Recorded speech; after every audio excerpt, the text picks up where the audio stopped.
Queridos, eu tenho certeza que você que tem filho pequeno ou já teve filho pequeno, já passou pela experiência de educar muito bem seus filhos. Eu espero que assim seja o seu propósito, ou foi o seu propósito, esse foi o meu propósito. Mas, obviamente, observar que em casa, muitas vezes, há comportamentos inadequados, há coisas que não são muito boas de se ver, rebeldias, inconveniências, muitas vezes malcriações, falta de educação, porque é um processo de educacional contínuo.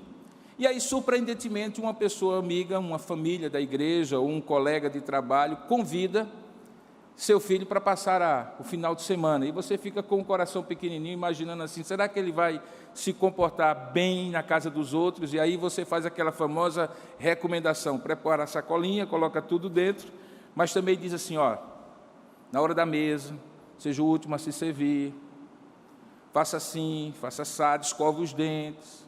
Isso parece que com o tempo tem todo um checklist que a gente vai passando, e surpreendentemente, talvez essa seja a maior surpresa, quando eles voltam, aí a amiga, a colega de trabalho, a pessoa da igreja disse assim, que menino fino esse que você tem.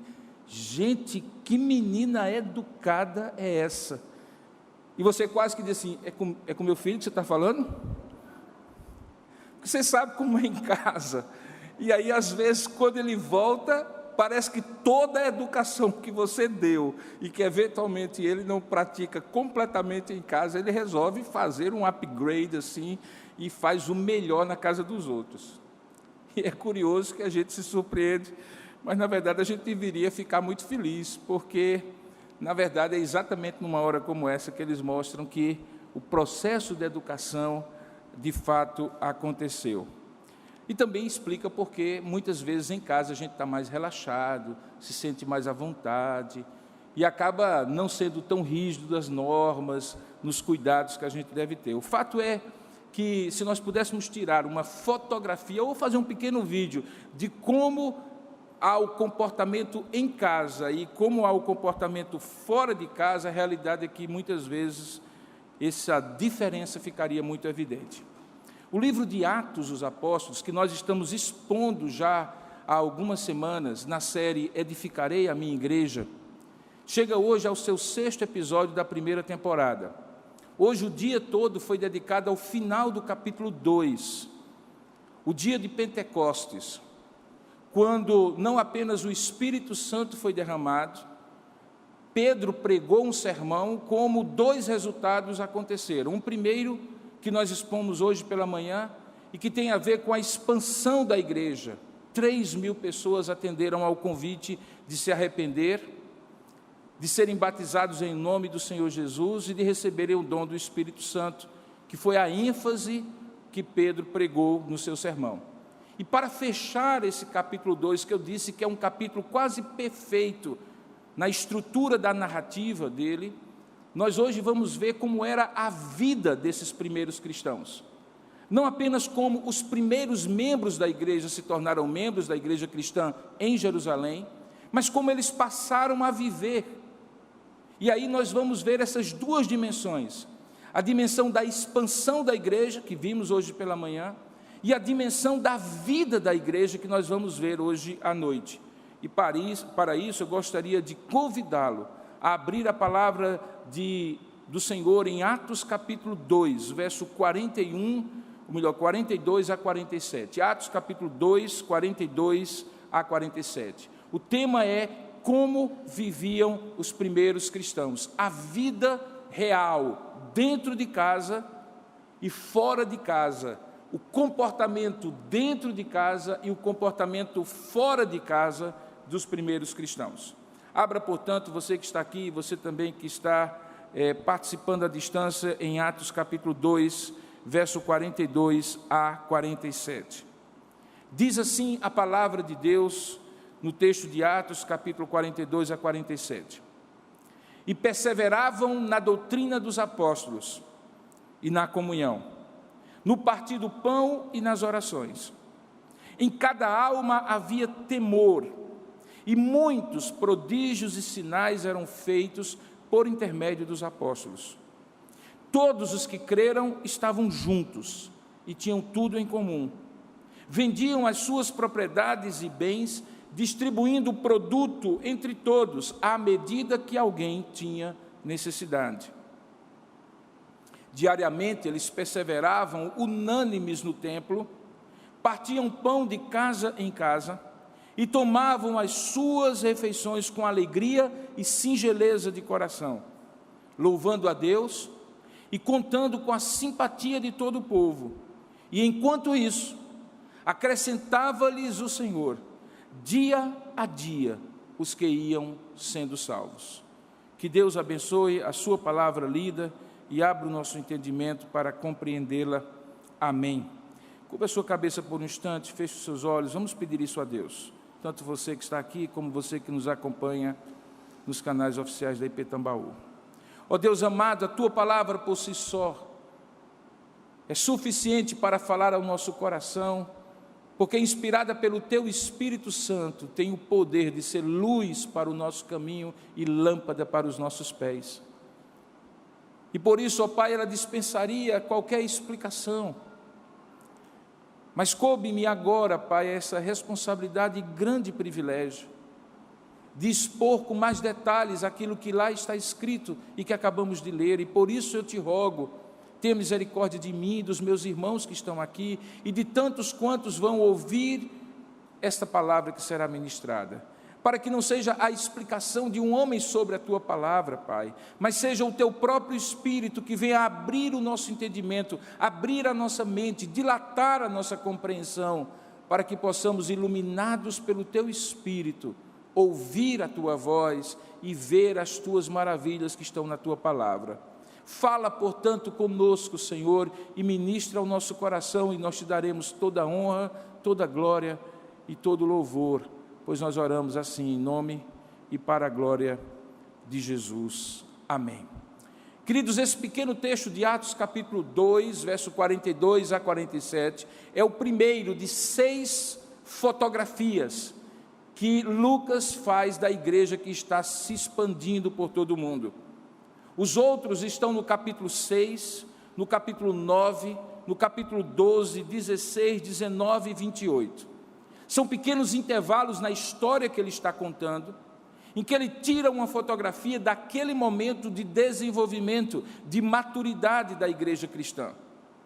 Do ponto de vista narrativo, eles servem como elos que conectam as histórias que estão sendo contadas até então com as histórias que passarão a ser contadas. É como se ele parasse e de fato tirasse uma fotografia e permitisse então que a gente entendesse como a igreja está caminhando no livro de Atos. No texto específico que nós lemos, vários comentaristas entendem de maneiras diferentes como aquilo que Lucas acabou de falar pode ser organizado. Particularmente eu entendo que Lucas está descrevendo coisas que a igreja estava vivenciando como consequência do que Deus tinha feito. Tanto é que a única vez nesse texto todo que nós lemos que é dito algo feito por Deus é no finalzinho, quando diz que enquanto a igreja fazia tudo aquilo que nós acabamos de ler, o Senhor acrescentava-lhes dia a dia os que iam sendo salvos. Portanto, fica claro para mim que o foco de Lucas é descrever como a vida da igreja estava se desenvolvendo, como era a vivência daquela primeira comunidade cristã que nós conhecemos como a igreja em Jerusalém. Particularmente, eu entendo que se você comparar a igreja, como o próprio apóstolo Paulo compara, com um corpo, com um organismo vivo, com um edifício vivo, você vai perceber que aquele mesmo princípio biológico de que um organismo saudável é necessário para que o desenvolvimento e o crescimento aconteça, porque onde não há saúde, não há crescimento e desenvolvimento saudável. Assim também, na igreja de Cristo, a saúde da igreja é a condição indispensável para que ela cresça de maneira saudável. Um desses comentaristas, Simon Kistemaker, entende que Lucas descreve aqui a beleza da igreja crescendo e se desenvolvendo. Ele retrata a espontaneidade, a dedicação, a devoção dos cristãos primitivos em relação a Deus e aos cultos de adoração. E nessa última sessão deste capítulo magistral, Lucas descreve, segundo Kistemaker, a igreja em culto formal e culto informal, bem como a sua influência na comunidade. Em outras palavras, como a igreja se comportava em casa e como a igreja se comportava fora de casa. Outros comentaristas entendem que essa seção do texto, que conclui o capítulo 2 de Atos, reconta o caráter da adoração da comunidade cristã primitiva, baseada em 4 práticas principais. Primeiro, devoção ao ensino dos apóstolos, comunhão, refeição comunitária e oração. Eles também destacam que essa seção descreve a vida da igreja quando eles viviam juntos, com uma partilha espiritual e material entre todos. Mas a compreensão de como essas coisas de fato aconteciam, e que não eram apenas programações e eventos tão comuns nos dias de hoje, que dão a falsa impressão de que a igreja está unida e integrada, mas que, na verdade, o foco talvez não seja exatamente na comunhão, mas na atividade que é feita. É importante, para que essa compreensão seja correta, que nós possamos ver essas atividades que são descritas em Atos capítulo 2, 42 a 47, como uma ação divina deste Espírito que foi derramado no dia de Pentecostes. Então agora você consegue entender. Primeiro, Lucas descreve como o Espírito foi derramado. Depois ele descreve o sermão que Pedro teve que pregar para combater a ideia que alguns estavam tendo, que aqueles homens que falavam em idiomas que eles não conheciam, não estavam bêbados às 9 horas da manhã, mas estavam de fato traduzindo a concretização da promessa de Deus de que Ele derramaria o seu Espírito. E logo após o fenômeno e o sermão, 2 eventos ou 2 sessões completam o texto. A primeira que descreve como a igreja cresceu e a segunda como a igreja vivia, com esses 3.000 novos convertidos que naquele dia se tornaram cristãos. Então é preciso entender que aqui não é a ação de um programa de igreja, de líderes da igreja, de departamentos da igreja, como talvez hoje seja muito comum, mas é uma ação direta daquele Espírito que gera aquela igreja, e que está naquela comunidade de crentes em Jerusalém, dinamizando.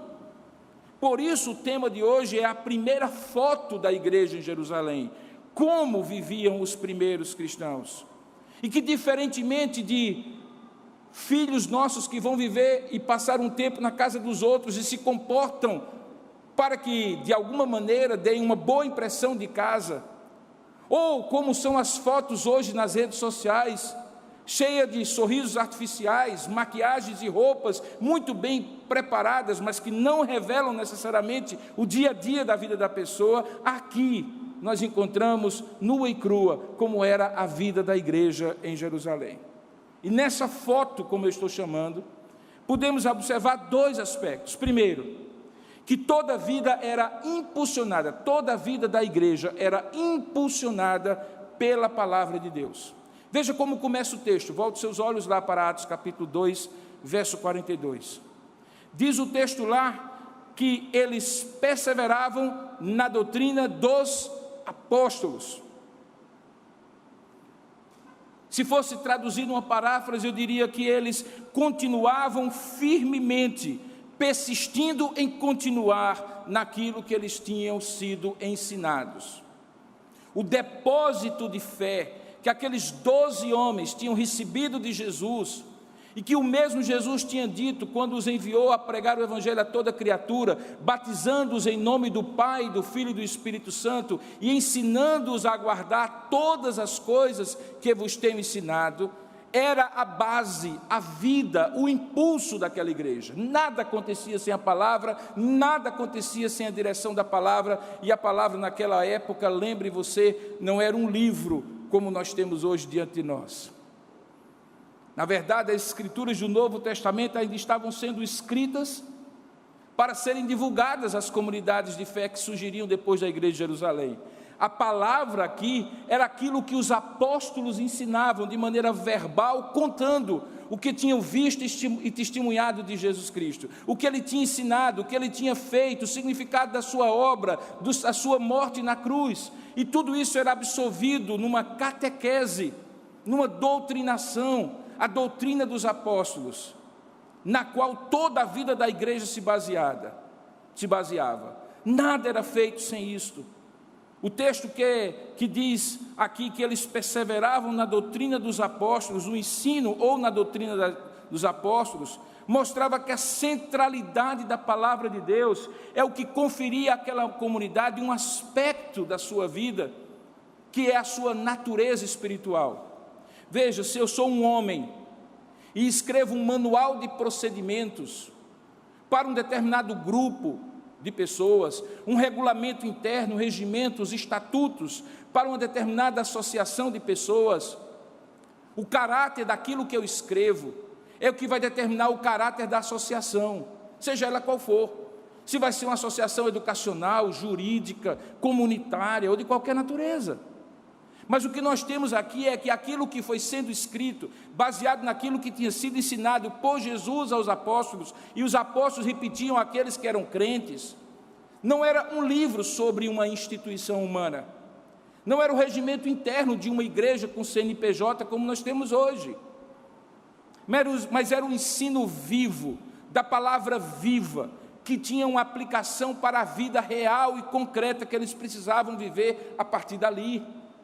E é justamente essa natureza espiritual que faz a igreja, posteriormente, ser comparada não a organizações, embora ela tenha muita organização, muita disciplina, muita hierarquia desde o início, mas há um organismo vivo. E a grande diferença de uma organização e de um organismo é porque nem toda organização é viva, mas todo organismo precisa ser vivo se quiser ser saudável e multiplicar-se, amadurecer, crescer e desenvolver-se. E assim era a igreja.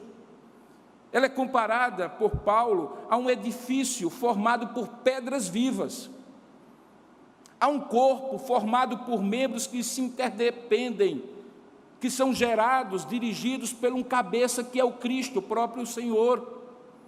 Ela é comparada e forma assim uma realidade viva, de um organismo vivo, de um Deus vivo que habita no meio dela. E por isso é tão natural que na descrição de Lucas, imediatamente depois de falar desta palavra e também da comunhão, como veremos a seguir, ele dá um toque em qual era a atmosfera que reinava entre eles, qual era a sensação que havia entre eles, o que estava no ar nas relações entre eles, o que estava claro que era o ethos, a cultura daquela organização, que não era uma organização, era um organismo. Veja que no verso seguinte, 43, diz assim, que em cada alma, em cada pessoa, havia temor, havia uma sobrenaturalidade naquela igreja. Veja, essa sobrenaturalidade era uma certa expectativa de que em qualquer momento o Espírito que estava ali com eles e neles agiria numa direção. Tanto é que o texto diz que, porque em cada alma havia essa expectativa reverente, o que é que Deus vai fazer hoje? O que é que Deus vai fazer agora? Para onde Ele vai nos levar? O que Ele vai nos falar? Quem Ele vai falar? Como Ele vai falar? O que Ele vai dizer? Ao mesmo tempo, muitos prodígios, veja aí o texto, muitos prodígios e sinais eram feitos por intermédio dos apóstolos. Esse temor é o senso de reverência que você tem quando entra na presença de Deus. A arquitetura religiosa, principalmente das grandes catedrais, tenta estimular isso pelo aspecto visual. Quando você entra, não num galpão modificado como este, mas numa grande catedral, que o pé direito é altíssimo, que você tem que dobrar assim o corpo para ver até lá no final, quando os vitrais coloridos mostram uma exuberância de cores, quando o número de colunas remete a números simbólicos na Bíblia, 7, 3, 10, 12, 40, quando a forma daquela estrutura remete a uma cruz, e o altar está no meio, exatamente no lugar onde Cristo foi morto no Calvário. Tudo isso é uma tentativa arquitetônica humana, para que quando alguém chegue, como certamente alguns de vocês já chegaram numa dessas catedrais, você fique embasbacado, admirado, não apenas com a beleza arquitetônica, mas com aquela ideia que aquela beleza arquitetônica elicia, estimula, que eu estou diante de alguém que é muito maior do que eu, maior do que esse céu, maior do que esse teto, maior do que essa estrutura. Na igreja primitiva não havia isso. Na verdade, não havia nenhum galpão remodelado como esse. Mas havia uma coisa no meio do povo, onde quer que eles estivessem, sozinhos ou em grupos, pequenos ou todo o povo reunido, imagine 3.000 pessoas, no pátio do templo, porque eles eram judeus e por um tempo, como vocês vão ver, eles continuaram frequentando o templo. E de repente, quando eles chegavam em grupo naquele lugar, havia entre eles um temor, mas não é um temor de pavor, é um temor de expectativa reverente. Nós estamos aqui e conhecemos agora uma verdade que os nossos irmãos judeus não conheceram, e nós vimos como 120 homens foram tomados pelo Espírito Santo e falaram em idiomas que ninguém conhecia, ou melhor, que eles não conheciam, mas todos conheciam, e ouviram falar das grandezas de Deus. Nós vimos como Pedro, um pescador, limitado no seu conhecimento, foi tomado por Deus, e no dia de hoje pregou sobre esse Cristo, com ousadia, com coragem, fez as estruturas da casa de Israel balançar, ao dizer que vós o matastes, mas que também apontou que eles deveriam se arrepender, e nós nos arrependemos, que eles deveriam ser batizados, e nós fomos batizados, e que eles deveriam receber o dom do Espírito Santo, e nós recebemos. Como não ficar numa grande expectativa diante disso? Essa expectativa era pautada pela palavra. Por isso, no mesmo verso em que você encontra a descrição dizendo que perseveravam na doutrina dos apóstolos, na comunhão, no partir do pão e nas orações, como consequência disso, em cada alma havia temor, e muitos prodígios eram feitos por intermédio dos apóstolos. Esses prodígios e sinais são dois termos que vão acontecer frequentemente no livro de Atos. Na verdade, é um termo técnico que Lucas usa em vários momentos para descrever 3 ações sobrenaturais de Deus, porque em alguns momentos é milagres, sinais e prodígios, em outros momentos só sinais e prodígios. As maravilhas, como ele usa aqui, ou os prodígios, são justamente essas maravilhas e expressões do caráter e da ação de Deus que evocam uma admiração, daquele tipo que os discípulos tiveram quando, no meio de uma tempestade no mar da Galileia, Jesus, dormindo dentro do barco, é acordado e manda o mar se calar e os ventos se calarem, e tudo se faz bonança, e eles se olham uns aos outros e dizem assim: quem é esse? Quem é esse que até o mar lhe obedece e os ventos ouvem a sua voz? Perceba então que esses milagres, ou essas maravilhas de Deus, são manifestações de que Deus é Deus, e o resto é resto, inclusive nós. E a igreja então vivia nessa expectativa, na expectativa do que Deus poderia fazer a qualquer momento, e portanto, essa expectativa produzia um temor, uma sensação de que você está na frente de uma pessoa que é muito, muito, infinitamente mais maravilhosa do que você imagina, maior do que você imagina. Eu não sei se você já teve a possibilidade de ir a um lugar, creio que sim. Quando uma pessoa está presente, e aquela pessoa é uma celebridade, como se fala hoje, ou uma pessoa no seu campo de atuação profissional, que a gente diz que é um bambambam, daqueles assim que você sonha, que você viu no livro, viu na televisão, diz assim: rapaz, eu estou aqui ouvindo uma palestra dessa pessoa, ou interagindo com essa pessoa. A sensação que a gente tem é assim: que coisa maravilhosa vai sair daqui, que impacto maravilhoso vai sair dessa pessoa, que coisa miraculosa vai sair dela, que a distingue de todos os outros.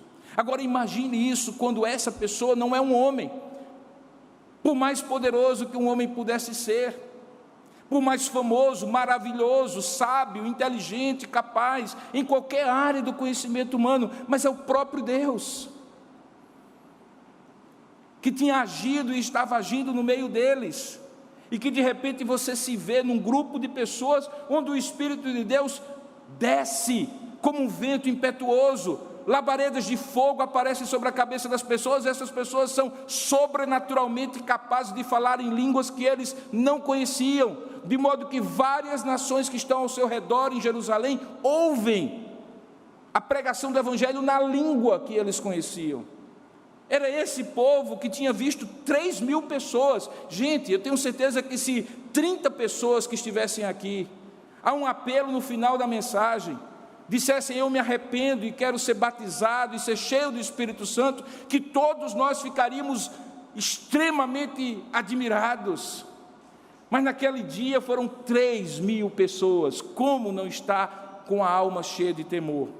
E como não ver as maravilhas, essas coisas que evocam este temor, e esses sinais que mostram e apontam para uma verdade divina? Sim, porque quando a gente fala em sinais, milagres, sinais e prodígios, nós estamos falando em coisas que são sobrenaturais, intervenções extraordinárias, que eliciam, que fomentam essa expectativa de temor e de admiração, e ao mesmo tempo que apontam para uma verdade. Os sinais de Deus não são operações feitas por Deus como um fim em si mesmo. Todas as vezes que Deus vem e intervém e faz maravilhas, sinais e prodígios, aquilo que é feito sinaliza, aponta a uma verdade, a um ensinamento que Ele quer que aprendamos. Por isso que os milagres não são um fim em si mesmo, e ninguém deveria fazer propaganda de milagre, marcar a hora e o local onde Deus faz milagre, porque Deus é Deus. Mas ao mesmo tempo, todas as vezes que estivéssemos reunidos, e por toda a nossa vida, deveríamos estar, assim como essa igreja, na expectativa: como é que Deus vai me surpreender hoje?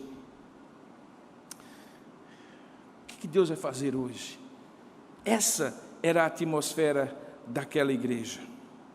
Ao mesmo tempo que aquela igreja tinha toda a sua vida impulsionada pela palavra de Deus, veja o segundo caráter, o segundo aspecto dessa ação de Deus. Diz que eles não somente perseveravam na doutrina dos apóstolos, mas também na comunhão, e completa no partir do pão e nas orações. Portanto, era doutrina, ensino, orientação, expectação daquilo que Deus iria fazer de maneira sobrenatural, mas ao mesmo tempo uma vida integrada de comunhão entre todos aqueles que efetivamente criam. Veja que há uma coisa interessante aqui, que em português revela e reflete o que está escrito lá no grego. A expressão é que eles perseveravam tanto na palavra como na comunhão, porque tem um "i" aí. Eles perseveravam unanimemente na palavra e na comunhão. Poderia ser assim: e eles perseveravam na palavra e também perseveravam na comunhão.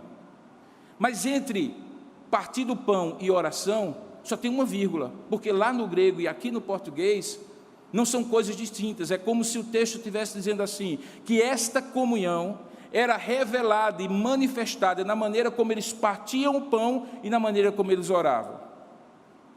A oração e o partir do pão deles eram manifestações dessa comunhão sobrenatural que o Espírito de Deus estava gerando naquela igreja. Porque toda a vida espiritual de uma igreja se expressa na comunhão que nós temos com Deus e na comunhão que nós temos uns com os outros. Hoje pela manhã eu falei que as duas grandes expressões da teologia do Novo Testamento são a expressão em Cristo e a expressão uns aos outros. Em Cristo revela que todas as coisas que Deus tem para nós está em Cristo, ou estão em Cristo, foram dadas em Cristo, e é por causa de Cristo e por meio de Cristo. E uns aos outros revela a dimensão horizontal, de que uma vez conhecendo essa verdade, nós precisamos amar uns aos outros, exortar uns aos outros, suportar uns aos outros, consolar uns aos outros. E para isso, não há lugar melhor do que vida em comunhão. Quando ele diz que essa comunhão se expressava no partir do pão, aqui é preciso que a gente conheça um pouco do contexto da história de então. Paulo vai escrever isso lá em 1 Coríntios, quando ele fala sobre a ceia do Senhor. Havia um momento comum naquela época, que era a chamada festa do amor, que era celebrada todo o primeiro dia da semana, o domingo, em homenagem à ressurreição de Jesus. Razão porque o dia santo dos cristãos deixou de ser o sábado para ser o primeiro domingo da semana, distinguindo o cristianismo do judaísmo. Pois bem, naquele primeiro domingo, quando eles comumente se reuniam, a princípio no pátio do templo, ou também na casa de alguém que tivesse um lugar suficiente para agregar um grande número de pessoas, porque naquela época não havia lugares específicos de adoração, não havia igrejas, como a gente chama hoje. Ali o que acontecia era uma refeição comunal, talvez aquilo que nós chamaríamos hoje de juntar a panela. Cada um trazia o que tinha preparado para comer ou o que tinha em casa, e colocava-se numa grande mesa, ou num grande lugar, onde as pessoas tinham liberdade de comer o que traziam e comer também o que outros trouxeram. E nesse partir do pão, num determinado momento, aquela festa do amor, da comunhão que existia entre eles, passava a ser também uma festa de celebração da Eucaristia, da ceia do Senhor. Razão porque, quando Paulo instrui sobre a igreja, sobre a ceia do Senhor em 1 Coríntios, ele diz assim: quem tiver fome, pelo amor de Deus, coma um pouquinho em casa, porque tem gente que está vindo para comer o seu e o dos outros. E quando vocês comerem, esperem uns pelos outros, porque em dado momento, como Jesus fez, o que eu recebi do Senhor, eu também vos digo, que ele partiu o pão e deu a alguns de seus discípulos, e ali a festa do amor se transformava na Eucaristia, na comunhão, na ceia do Senhor, como nós celebramos hoje. Qual era a ideia? A ideia é que era impossível você dizer: este é o meu corpo, dado em favor de vós, fazer isto em memória de mim, isto é o meu cálice, dado em favor de vós, o cálice da nova aliança que faço convosco em meu sangue, sem que a vida deles estivesse em comunhão. E por isso, antes de dividirmos o pão e o vinho hoje, é preciso que nós olhemos se o nosso coração não está cheio de ira, de ressentimento, de mágoa, de desavença com aqueles com quem eu divido o pão. Naquele momento era um ato contínuo, fazia a festa, a comunhão, a refeição comum, e no meio daquela comunhão se celebrava a Santa Ceia.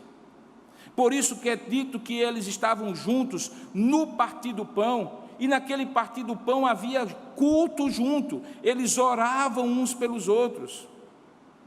Observe que no verso 46, logo em seguida, ele dá os detalhes de como isso acontecia. Diz que eles partiam o pão de casa em casa e tomavam as suas refeições com alegria e singeleza de coração. Não era o banquete que importava, era a comunhão que era necessária. Observe que nesse verso, justamente 46, fica tão claro como era o Espírito que fazia isso, porque era conectada com a presença viva do Espírito Santo no meio deles. É dito assim, que porque eles diariamente perseveravam unânimes no templo, eles também partiam de casa em casa o pão, e tomavam as suas refeições com alegria e singeleza de coração. Ou seja, a comunhão deles com Deus e uns com os outros não estava restrita a alguns momentos, tipo, eu vou para a igreja para ter comunhão com os meus irmãos. Era diariamente, é o texto aí, o advérbio de tempo, diariamente.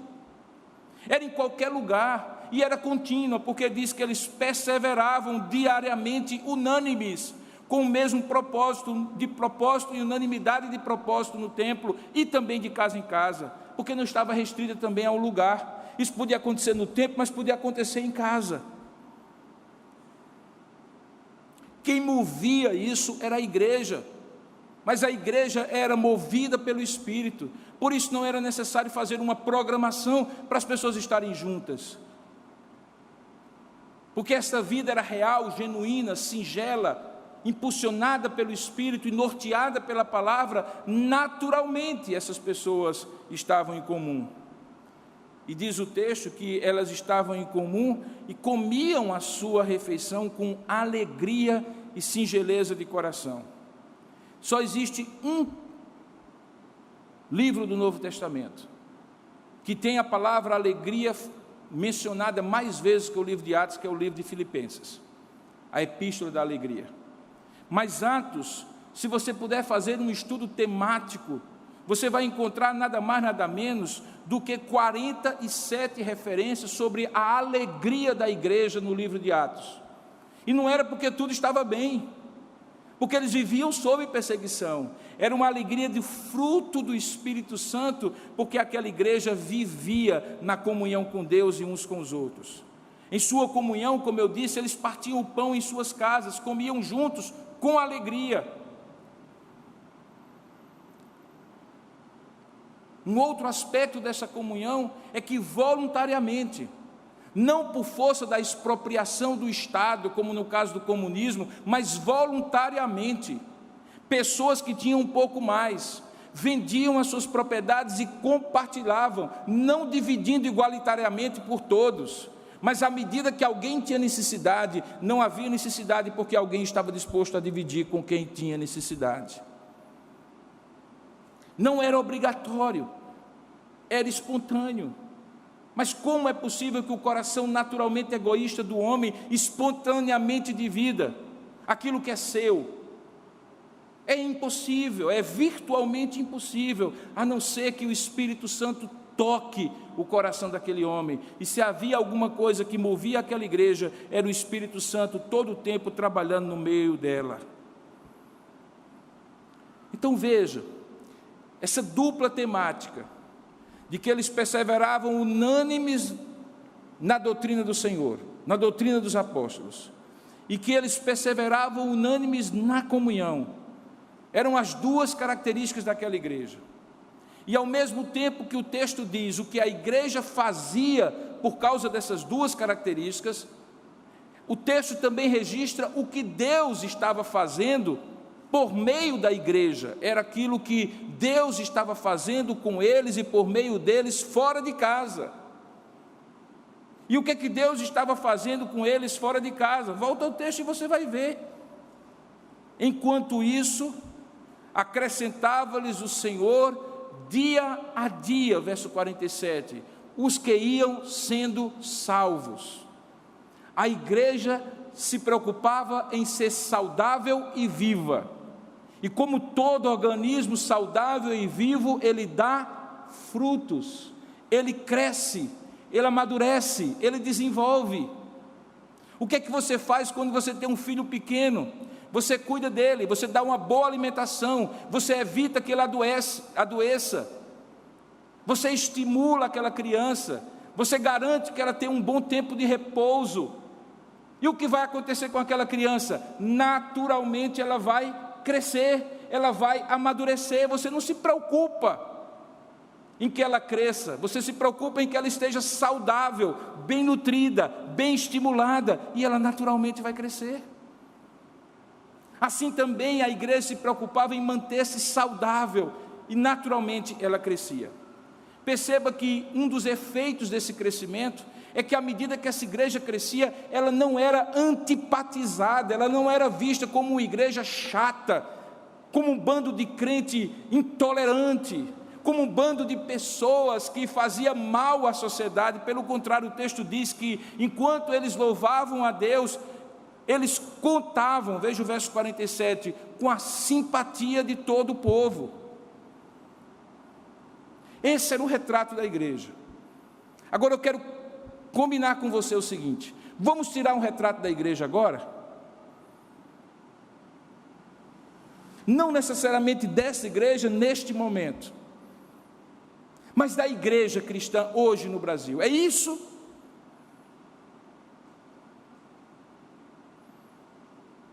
Ah, não é, irmãos? Em alguns momentos talvez seja, mas não é a constância da igreja ser isso, de perseverar na doutrina dos apóstolos. Pelo contrário, de um organismo vivo, as igrejas tenderam em 2000 anos a se tornarem organizações mortas.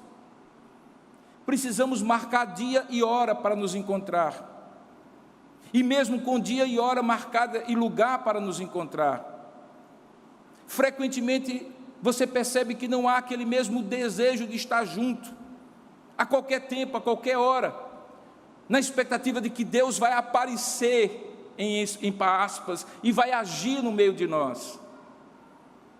O que aconteceu nesses 2000 anos de história é que essa igreja foi perdendo progressivamente essa vitalidade na medida em que ela foi substituindo saúde por hierarquia, por organização formal e humana, por valores institucionais, que são até importantes em outros momentos da história para dar um mínimo de interface com a sociedade. Nós não podemos, por exemplo, nos reunir nesse lugar sem que tenhamos licença para reunir nesse lugar, sem que tenhamos um CNPJ, sem que tenhamos obrigações legais a cumprir.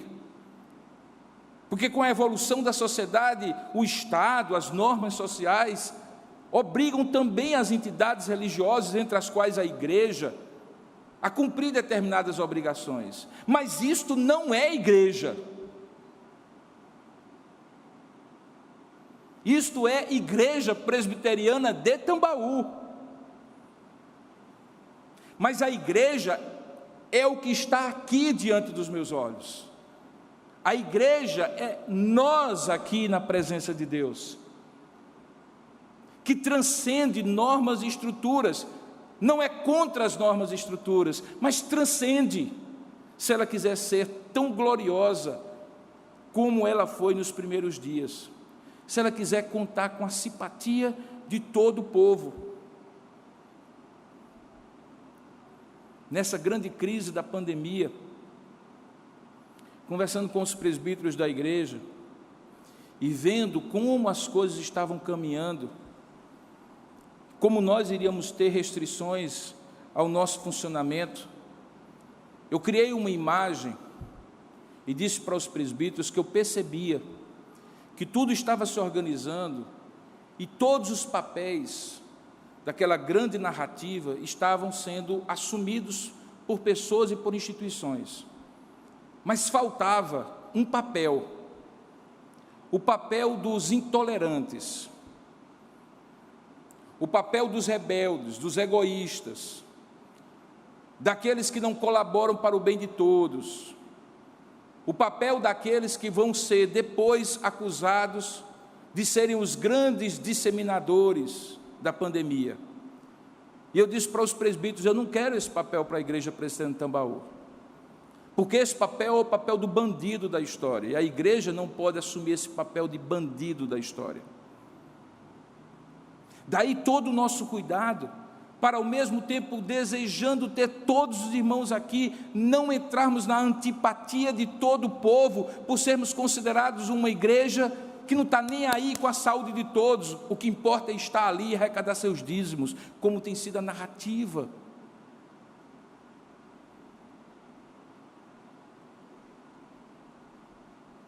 Essa igreja contava com a simpatia de todo o povo, porque tinha uma capacidade de focar no que era essencial, e o que era essencial era permanecer saudável, de casa em casa, viva, permitindo que Deus agisse no meio dela, e sempre que fosse possível, no templo.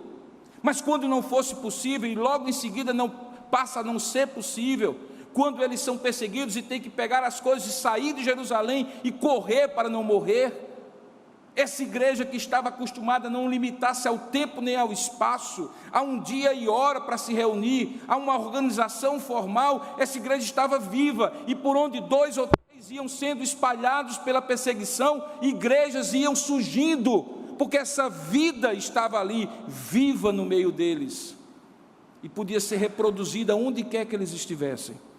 Uma das maiores preocupações que eu tenho tido nesses dias é: ok, digamos que a coisa fique assim, o quanto isso vai afetar a sua fé, se você não puder mais frequentar a igreja? O quanto isso vai afetar sua comunhão com Deus? O quanto isso vai desanimar você de crer? Quantos dentre nós vão abandonar a fé porque não podem mais frequentar um local no dia e no horário certos? Porque, irmãos, deixa eu lhes dizer, isso é realidade. De cada 4 entre 10 cristãos no mundo hoje,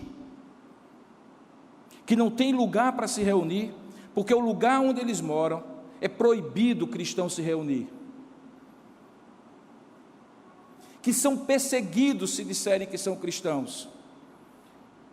Milhões não têm sequer a Bíblia na sua língua e dependem de pessoas que vão nos bastidores, no mercado negro desses países, compartilhando a palavra, e muitos deles têm que dividir pedaços da Escritura. Você tem uma Bíblia com 66 livros, agora imagine sua vida, em que você só tem 2 livros, enquanto o outro tem 2, um tem um pedaço do Sermão da Montanha, o outro tem um pedaço das palavras de Jesus, e você tem que viver a sua fé assim.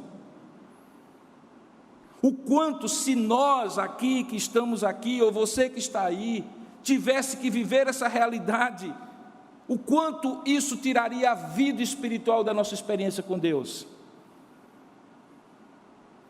Eu tenho para mim, irmãos, que tudo isso que nós estamos vivendo é nada mais, nada menos do que uma preparação para talvez momentos e instantes e situações da história em que nós vamos ser, sim, aí sim, perseguidos de fato e proibidos de viver a nossa fé. E não, talvez muitos de nós não estejam percebendo que esse é um tempo de preparação, para que você não dependa do pastor Robson para interpretar a Bíblia para você, porque talvez amanhã o pastor Robson vai ser levado ao tribunal e morrer por amor a Cristo. E como ficará a sua vida? Como ficará a sua espiritualidade quando você, homem, tiver que liderar sua esposa e seus filhos, abrir a Bíblia e fazer com ela dentro da sua casa o culto a Deus, e você for o pregador? Como é que isso será? Nesses tempos bicudos que nós estamos ainda, irmãos, muito longe, mas muito longe da experiência de cada 4 de 10 cristãos no mundo hoje, em que eles ou viviam desse jeito, ou vivem desse jeito, ou não conseguem viver a experiência cristã.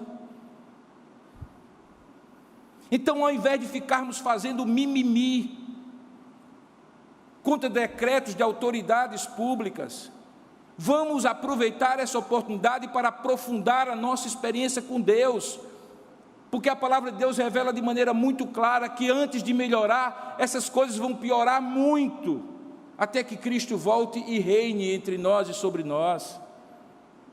Vamos focar no que é essencial, vivenciar a nossa fé, conhecer profundamente a Deus, caminhar com Deus, cuidar uns dos outros, se importar uns com os outros, orar uns pelos outros, porque é isso que nos cabe fazer em momentos como este, do início da igreja, quando a igreja estava começando a viver a experiência comunitária, e também em vários momentos ao longo de 2000 anos da história, como o império perseguiu aquela igreja, e a igreja tinha as catacumbas de Roma para frequentar, as catacumbas e os cemitérios subterrâneos de Roma para fazer os seus cultos. Hoje é chique os cristãos colocarem um peixinho no carro, porque eles sabem da história, que aquele peixinho que tem em grego o nome de ictus, peixe em grego é ictus, é na verdade um acrônimo, uma sigla de Jesus Cristo, Filho de Deus. E portanto, quando eles desenhavam lá nas catacumbas de Roma, ou quando eles se encontravam e não podiam dizer que eram cristãos uns aos outros, eles desenhavam o peixinho, e se o outro soubesse que era ser cristão, o outro identificava o outro como cristão. Hoje é chique colocar no carro, falar sobre ele. Naquela época, quando eles foram perseguidos, era uma questão de sobrevivência, e eles não ficavam entrando em ações contra o Império Romano para ter liberdade religiosa.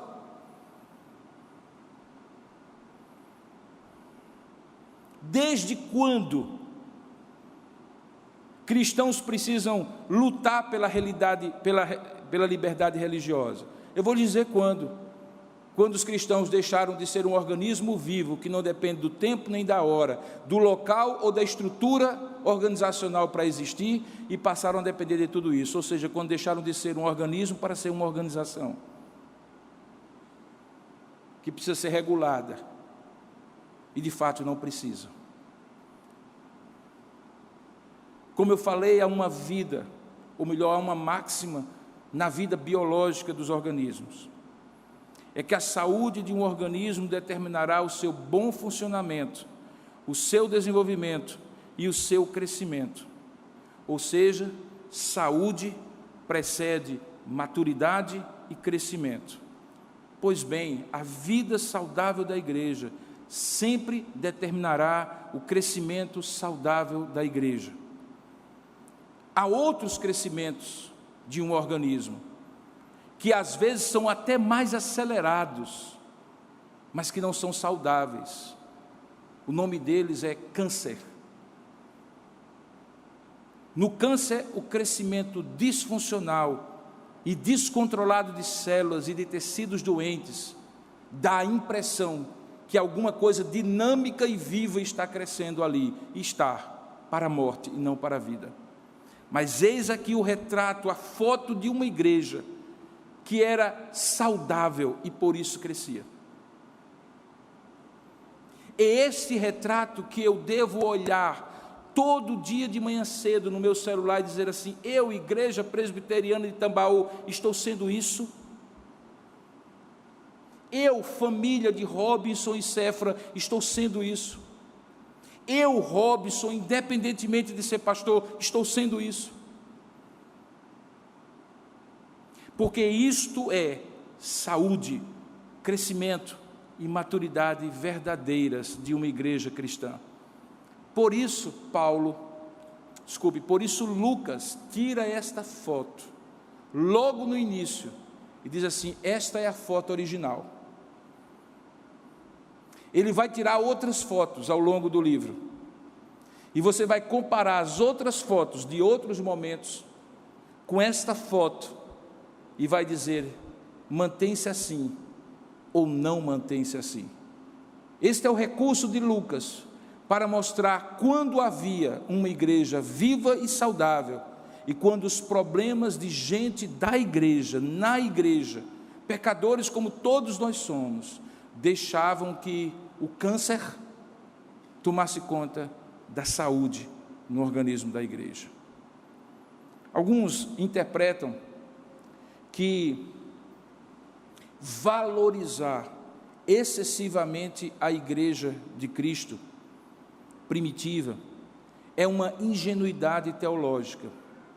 Muitos dizem, por exemplo, nessa parte do texto que diz que eles vendiam as suas propriedades e dividiam entre si, de modo que quem tivesse necessidade era suprida a sua necessidade. E muitos dizem assim: eles faziam isso porque eles pensavam, coitados, eles pensavam que Cristo ia voltar a qualquer momento, e por isso eles faziam isso.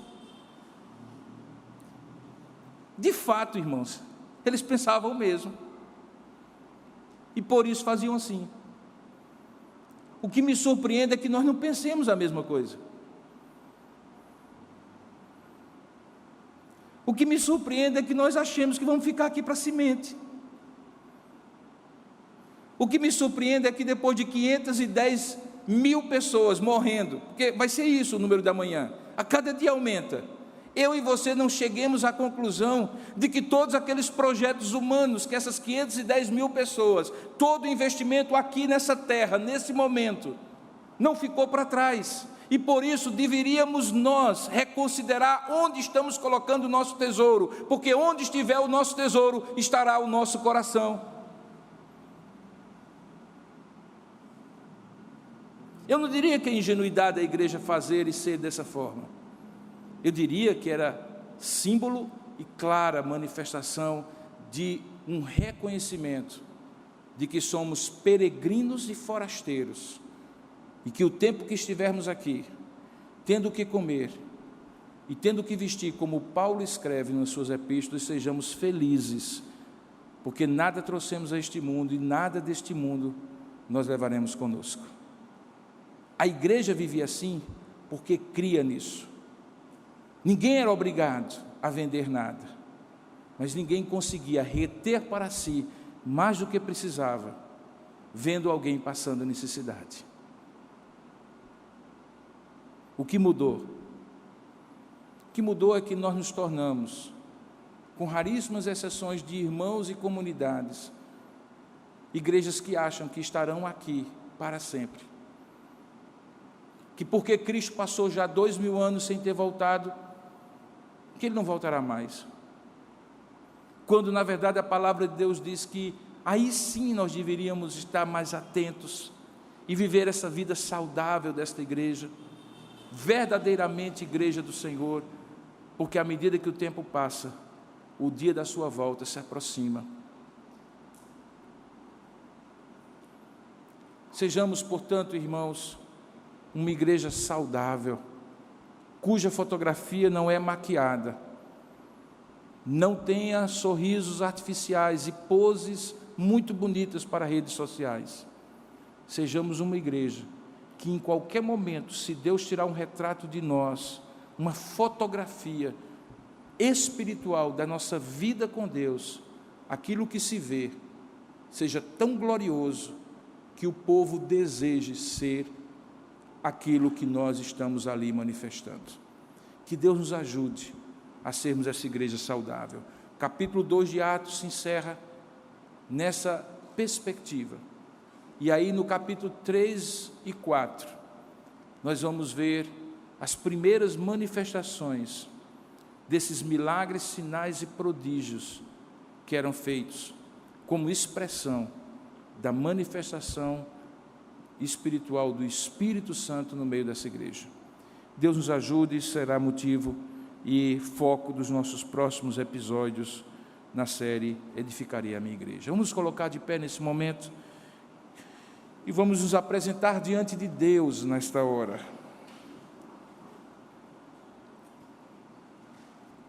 Antes de pregar, nós oramos. Senhor, fala conosco.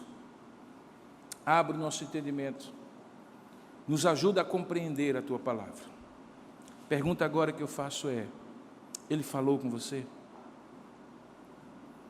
Você teve o seu entendimento aberto? Você compreendeu o sentido da mensagem que Deus trouxe para nós hoje?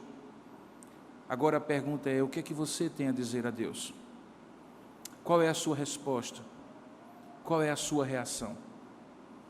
O seu coração se aquece dentro de você, dizendo assim: eu quero viver isso, eu quero ver a minha igreja vivendo isso, eu quero fazer parte disto que está sendo vivido.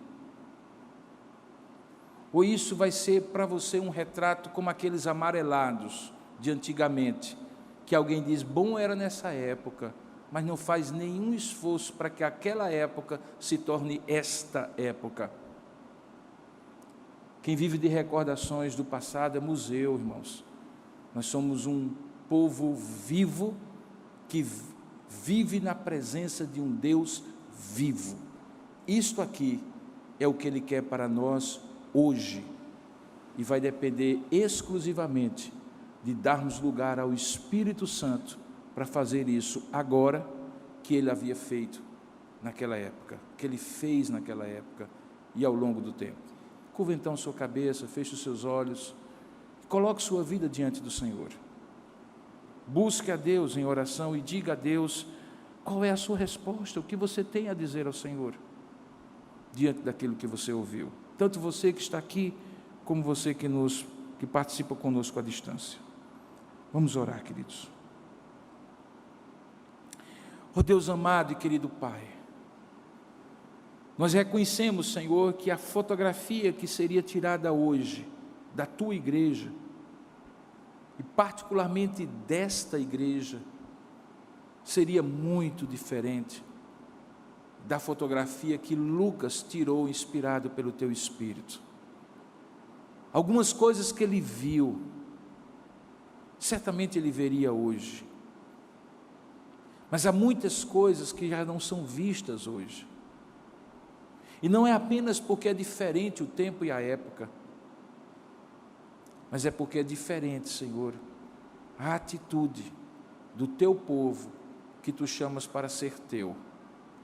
Por isso, nesta hora, nós rogamos a Tua bênção e a Tua graça sobre cada um de nós, para que possamos vivenciar essas verdades que estão postas no texto, não apenas como igreja, esperando que as coisas aconteçam no todo, mas a começar em mim, como diz aquela música antiga, a começar em mim, quebra corações, ó Pai, que eu seja esse vetor de vida no meio da tua igreja, que receba vida pelo teu Espírito e manifeste vida a todos que estão ao meu redor.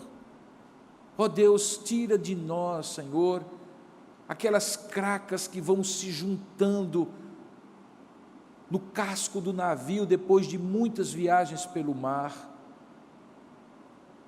que nós possamos perceber que isso enferruja, corrói a estrutura da nossa fé, mas que sejamos purificados, limpos, raspados de tudo aquilo que não é do Senhor e que muitas vezes se agrega, se junta, cola em nós, na nossa vida com Deus. Ajuda-nos, ó Pai, para que nesses últimos tempos, sim, Pai, nós sabemos que a qualquer tempo o Teu Filho volta, e que todas essas manifestações que nós vemos ao redor, no mundo inteiro, apontam para uma crescente aceleração para aquele dia da Tua volta, e que à medida que Ele esteja próximo de voltar, o nosso procedimento seja santo e verdadeiro diante de Ti, como esta igreja que acabou de ser retratada. Ajuda-nos, ó Pai, como Tua igreja, a ser isto que esta igreja retratada foi. É isso que nós te oramos em nome e para a glória de Jesus. Amém.